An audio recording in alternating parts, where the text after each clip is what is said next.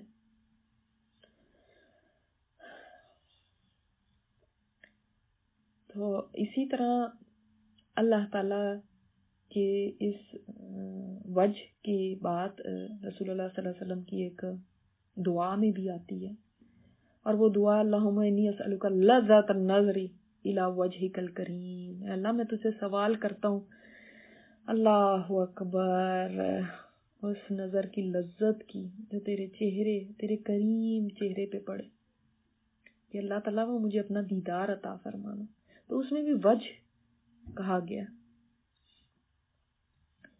اور انسان کو اللہ کی نافرمانی کرتے ہوئے سوچنا چاہیے کہ اللہ وہ ہے جو ذوالجلال والاکرام ہے، جلال والا ہے، اس کی نافرمانی کیسے کی جا سکتی؟ وہ اکرام والا ہے. حدیث میں آتا ہے لوگوں یا ذوالجلال والاکرام کو لازم پکڑ لو، یعنی اس کا ورد کیا کرو. یہ بھی اس میں اعظم ہو سکتا ہے. آپ نے دیکھا حرم میں جو دعائیں ہوتی ہیں ان میں اکثر یا ذوالجلال والاکرام کہا جاتا ہے، تو اس میں اعظم میں سے ہو سکتا ہے یہ. ٹھیک ہے. وہ فرمایا فَبِأَيِّ آلَاءِ رَبِّكُمَا تُكَذِّبَانِ، یعنی تمام مخلوق کو چاہے وہ انسان ہے یا جنات ہے، یہ نعمت ہے کہ وہ کلی طور پہ فنا نہیں ہوں گے. ہر چیز باقی فنا ہو جائے گی مگر یہ ایک دوسرے جہان کے اندر منتقل ہو جائیں گے. ان کی یہ فنا ہے کہ یہاں سے فنا ہو جائیں گے، وہاں پہ چلے جائیں گے. تو تو یہ بھی اللہ کی نعمت ہے. اللہ فبأي آلاء ربكما تكذبان. اور یہ کہ اللہ باقی رہنے والا ہے تو پھر تم اللہ ہی کے پر توکل کرو, اسی سے مانگو جس کو کوئی فنا نہیں ہے.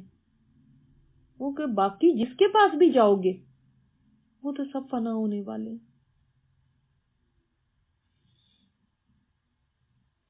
یسألہ من فی السماوات والارض, سوال کرتے ہیں اسی سے, اسی کے در کے سوالی ہیں جو بھی آسمان میں اور زمین میں.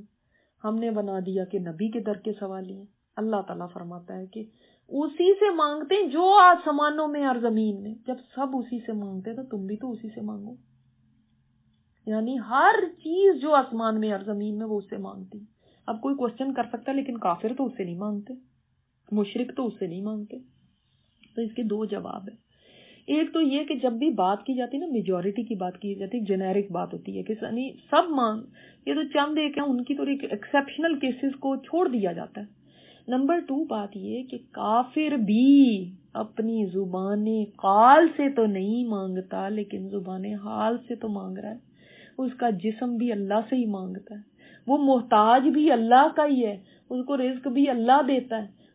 یعنی ایک ہوتی نا زبان حال اور ایک زبان قال. قال کا مطلب زبان سے بول کے مانگنا, اور ایک ہے اس کا حالت مانگ رہی ہے. اس کی حالت ایسی ہے کہ وہ محتاج ہے, وہ مانگ رہا ہے. اللہ کے دیے بغیر نہ وہ زندہ رہ سکتا ہے, نہ چل سکتا ہے, نہ پھر سکتا ہے, نہ بول سکتا ہے. تو اور تیسری بات یہ کہ مصیبت کے وقت تو کافر کی بھی زبان میں آ جاتا ہے, او گاڈ ہیلپ می. کافر بھی کیا اٹھتا ہے مصیبت میں, جب سخت ترین مصیبت آتی تو سب اسی سے مانگتے ہیں, سب اسی سے رزق مانگتے ہیں, رحمتیں مانگتے ہیں, مغفرت مانگتے ہیں. سب چیزوں کے سوال ہر ایک اسی سے کرتا ہے.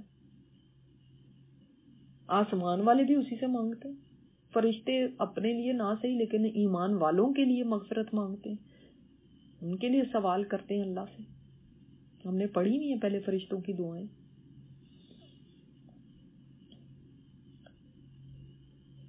کل یوم ہوا فی شأن, ہر دن وہ شأن میں ہے. شأن کا مطلب کیا, یعنی ہر دن وہ کچھ امپورٹنٹ کر رہا ہے, ہر دن وہ کسی امپورٹنٹ چیز میں مشغول ہے,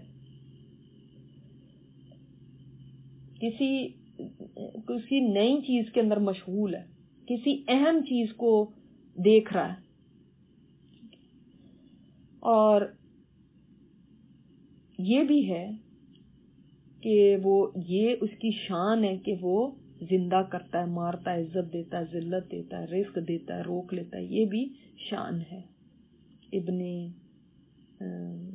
عباس سے بھی ایک ہے کہ اللہ تعالیٰ گناہوں کو معاف کرتا ہے, غم کو دور کرتا ہے, کسی قوم کو سربلند کرتا ہے اور کسی کو نیچا کر دیتا ہے.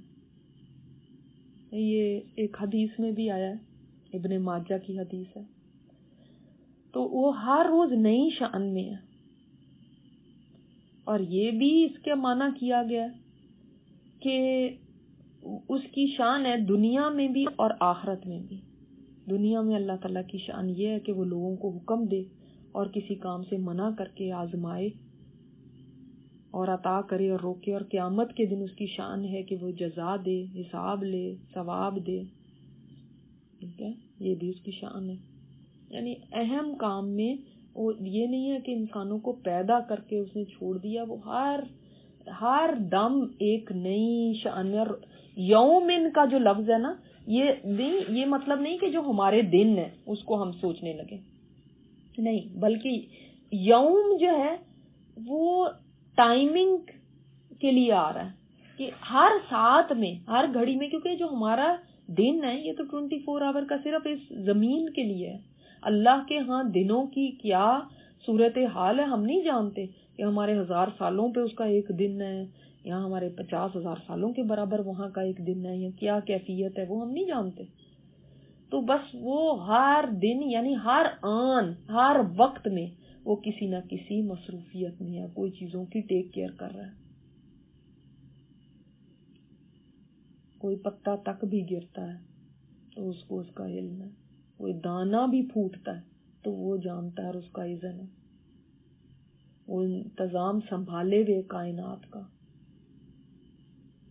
فَبِأَيِّ آلَاءِ رَبِّكُمَا تُكَذِّبَانِ، پھر اپنے رب کی کون کون سی نعمتوں کو تم دونوں جھٹلاؤ گے. یعنی کون کون سی، یہ بھی ایک اللہ تعالیٰ کا کرم ہے نا کہ ہر دن وہ ایک نئی اس میں ہے، آن میں نئی شان میں، ہر دن نئے کام کو ظاہر فرماتا ہے، ہر دن نیا کام کر رہا ہوتا ہے. تو آج نہیں کوئی کام ہوا تو ہو سکتا ہے کل ہے، کل نہیں تو پرسوں ہے. ہم اپنے دنوں کے لحاظ سے اگر بات کریں تو پھر اللہ تعالیٰ فرماتے ہیں سَنَفْرُغُ لَكُمْ أَيُّهَا الثَّقَلَانِ، اور پھر دیکھیں اب شفٹ جا رہی ہے اس طرف، آخرت کی طرف. اے ثقلان، کون ہے ثقلان؟ دو بوجھوں سے مراد وہی ہیں انس اور جن. یہ نہیں کہ یہ سب سے زیادہ بھاری مخلوقات ہیں، ان سے بہت زیادہ بھاری اور بھی مخلوقات ہیں، مگر پھر کیوں کہا گیا ثقلان؟ اس لیے کہ ان کی اہمیت سب سے زیادہ ہے. یہ جیسے میں نے آپ کو بتایا کہ یہ مکلف ہیں، ان کے اوپر تکلیف کا بوجھ ڈالا گیا حساب کتاب کی. تو اے ثقلان، ہم تمہارے لیے جلدی ہی فارغ ہونے والے ہیں، تمہارا حساب کرنے والے ہیں. یعنی قیامت دور نہیں ہے، حساب کتاب شروع ہونے والا ہے. نفرغ فارغ ہونے والے ہیں. کیا اللہ نعوذ باللہ کیا ابھی مصروف ہے جو اس نے فارغ ہونا ہے کچھ کام کرنے کے لیے؟ یا اس کو ایک کام، نفرغ فارغ ہونا کا مطلب کیا ہوتا ہے؟ یعنی ایک کام کو بند کر کے پھر دوسرا شروع کرنا. جیسے ہم کرتے ہیں کہ ہم کہتے ہیں اچھا ابھی میں بڑی مصروف ہوں، ابھی میں فارغ ہو کے آتی ہوں، یعنی پہلے میں یہ کام مکمل کر لوں تو پھر میں تمہارا کام کروں گی. ایسا اللہ کے لیے نہیں ہے. اس کو یہ ضرورت نہیں ہے کہ وہ باقی کاموں کو بند کرے کہ لوگوں کا حساب اتنا مشکل کام ہے کہ اس کے لیے اپنے آپ کو پھر فارغ کرے. یہ مطلب نہیں ہے، بلکہ ابن عباس نے اس کی تفسیر میں یہ بیان فرمایا ہے کہ یہ ایک دھمکی ہے لوگوں کے لیے کہ ٹھہر جاؤ، ابھی میں ساری اپنی توجہ تمہاری طرف کرنے والا ہوں کہ تمہارا حساب کتاب میں تمہاری طرف متوجہ ہونے والا ہوں. ورنہ اللہ کو کچھ بھی بند نہیں کرنا پڑتا کسی اور کام کو کرنے کے لیے. وہ تو ہمہ وقت آپ دیکھیں سارے کائنات کے نظاموں کو، آسمان و زمین کے نظاموں کو اس وقت بھی تو ہمہ وقت چلا رہا ہے. یہ نہیں کر رہا کہ ایک بند ہوا تو پھر دوسرا شروع ہوا، نہیں.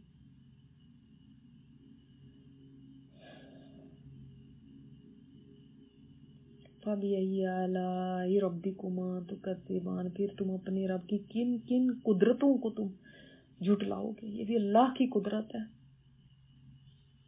اللہ تعالیٰ کی کتنی بڑی یہ قدرت ہے کہ سب کا حساب کتاب ایک وقت میں وہ لے گا، اور اس کے لیے وہ مشکل نہیں ہے، بہت آسان ہے. سبحانک اللہم و بحمدک نشہد ان لا الہ الا انت نستغفرک و نتوب الیک.